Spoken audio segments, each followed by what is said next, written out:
రక్షాబంధన్ సోదరీ సోదరుల మధ్య అంతులేని ప్రేమని సూచించే వేడుక. ఈ పండుగ వచ్చిందంటే చాలు అక్క తమ్ముళ్ళు అన్నా చెల్లెళ్ళు ఎంతో సంతోషంగా ఉంటారు. దేశవ్యాప్తంగా మరీ ముఖ్యంగా తెలుగు రాష్ట్రాల్లో ఎంతో ఘనంగా ఈ వేడుకను జరుపుకుంటున్నారు. అయితే ప్రతి ఏడాది తన చెల్లి కవితతో రాఖీ కట్టించుకునే కేటీఆర్కు ఈసారి జైలు గోడలు అడ్డం పడ్డాయా? మరోవైపు కారణం ఏదైనా షర్మిల ఏడాది కూడా జగన్కి రాఖీ కట్టలేదు. అది ఆ సోదరీమణుల ఇష్టాయిష్టాలకు సంబంధించిన వ్యవహారం.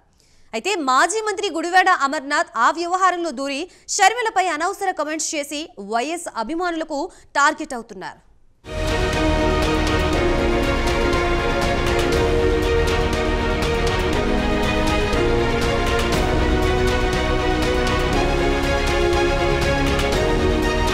తన అన్న జగన్ వైసీపీ పెట్టినప్పటి నుంచి ఆ పార్టీకి మూలస్తంభంగా నిలిచారు వైఎస్ షర్మిల. అన్న జైల్లో ఉన్నప్పుడు సుదీర్ఘ పాదయాత్ర నిర్వహించి పార్టీకి పునాదులు వేశారు. ఆ క్రమంలో దివంగత ముఖ్యమంత్రి వైఎస్ మరణానంతరం జగన్ షర్మిలలు పొలిటికల్గా హైలైట్ అయినప్పటి నుంచి, అంటే 2012లో వైసీపీ స్థాపించినప్పటి నుంచి వైఎస్ ఫ్యామిలీలో రాఖీ పండుగ హడావుడి కనిపించేది. జగన్ ఇంటికి వెళ్లి మరీ షర్మిల రాఖీ కట్టి వచ్చేవారు. జగన్ ఆమెకు స్వీట్లు తినిపిస్తూ ఆశీర్వదించేవారు. సదరు ఫోటోలు ప్రతి ఏడాది సోషల్ మీడియాలో హల్చల్ చేస్తూ వైఎస్ అభిమానులను అలరించేవి.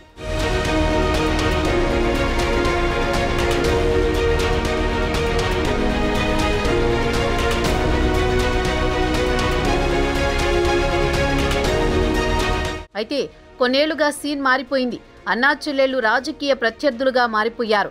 ఈ ఏడాది ఆరంభంలో వైఎస్ షర్మిల పీసీసీ ప్రెసిడెంట్గా పగ్గాలు చేపట్టినప్పటి నుంచి వారి మధ్య గ్యాప్ మరింత పెరిగిపోయింది. 2022 నుంచే వారి మధ్య రాఖీ కట్టించుకునే బంధం తెగిపోయింది.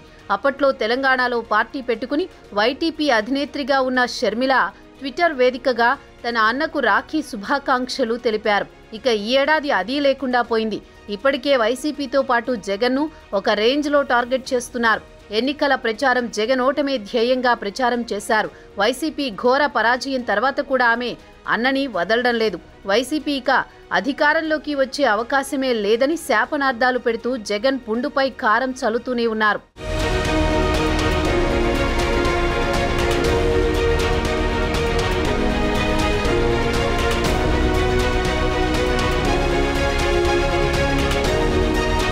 అలా ఫక్తు పొలిటీషియన్గా మారిన షర్మిల ఈసారి జగన్కు కనీసం రాఖీ శుభాకాంక్షలు కూడా చెప్పలేదు. జగన్ కూడా బెంగళూరు ప్యాలెస్లో సేద తీరుతూ ఎక్స్ ఖాతాలో పోస్టు పెట్టారు. రాష్ట్రంలో అక్క చెల్లెమ్మలందరికీ రాఖీ పౌర్ణమి శుభాకాంక్షలని పోస్టు పెట్టిన ఆయన తన సొంత చెల్లెలి పేరు ప్రస్తావించలేదు.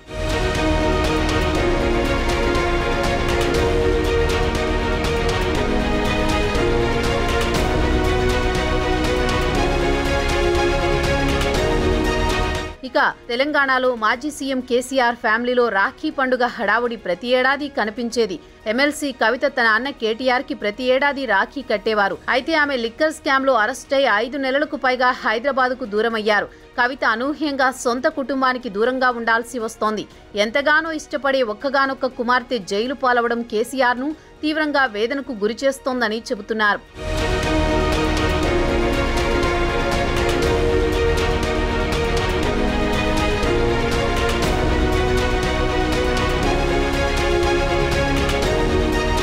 ఢిల్లీ మద్యం కుంభకోణం కేసులో బెయిల్ కోరుతూ కవిత దాఖలు చేసిన పిటిషన్ మళ్లీ వాయిదా పడింది. తీహార్ జైల్లో ఉంటున్న కవిత అనారోగ్యం కారణంగా మధ్యంతర బెయిల్ ఇవ్వాలంటూ సుప్రీంకోర్టును ఆశ్రయించారు. ఈ కేసులో సీబీఐ కౌంటర్ దాఖలు చేయగా ఈడీ ఇంకా చెయ్యలేదు. కౌంటర్ దాఖలుకు సమయం కావాలని సుప్రీంకోర్టును కోరగా న్యాయస్థానం సమయం ఇచ్చింది. తదుపరి విచారణకు 27వ తేదీకి వాయిదా వేసింది.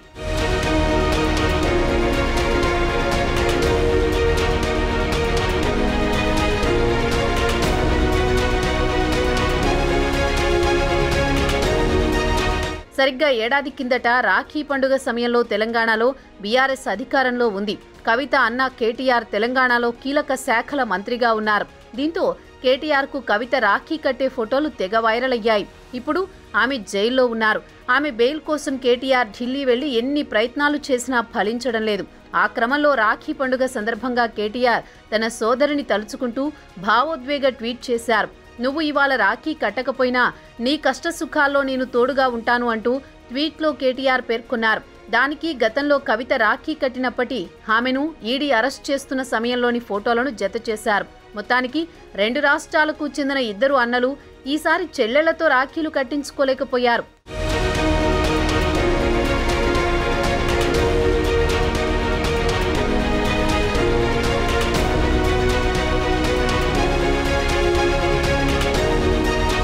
రాఖీ పండుగ సందర్భంగా షర్మిలపై మాజీ మంత్రి గుడివాడ అమర్నాథ్ కీలక వ్యాఖ్యలు చేశారు. రాఖీ కట్టడానికి చెల్లి అన్నయ్య దగ్గరికి వెళ్ళాలి, జగనన్న కావాలనుకుంటే షర్మిల వెళ్లి రాఖీ కడతారని వ్యాఖ్యానించారు. అంటే ఆయన లెక్క ప్రకారం షర్మిల బెంగళూరు వెళ్లి జగన్కు రాఖీ కట్టి రావాలన్నమాట.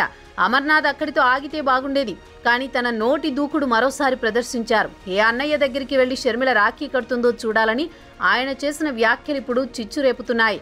అన్నయ్య కావాలంటే చెల్లి వస్తుందనే ఒక్క మాటతో వదిలేసి ఉంటే సరిపోయేది, కానీ ఏ అన్నయ్య దగ్గరికి వెళ్తుందో చూడాలి అనే మాట అనడంతో వైఎస్ వీరాభిమానులు కార్యకర్తలు మండిపడుతున్నారు. సోషల్ మీడియా వేదికగా అమర్నాథ్ను తెగ ట్రోల్ అవుతున్నారు. కుటుంబ వ్యవహారాలు నీకెందుకు, కెలికి వాసన చూడడం అంటే ఇదే అని నెటిజన్లు విరుచుకుపడుతున్నారు. మరి రేపు షర్మిల మీడియా ముందుకొచ్చినప్పుడు అమర్నాథ్ కామెంట్స్పై ఆమె రియాక్షన్ ఏ రేంజ్లో ఉంటుందో చూడాలి.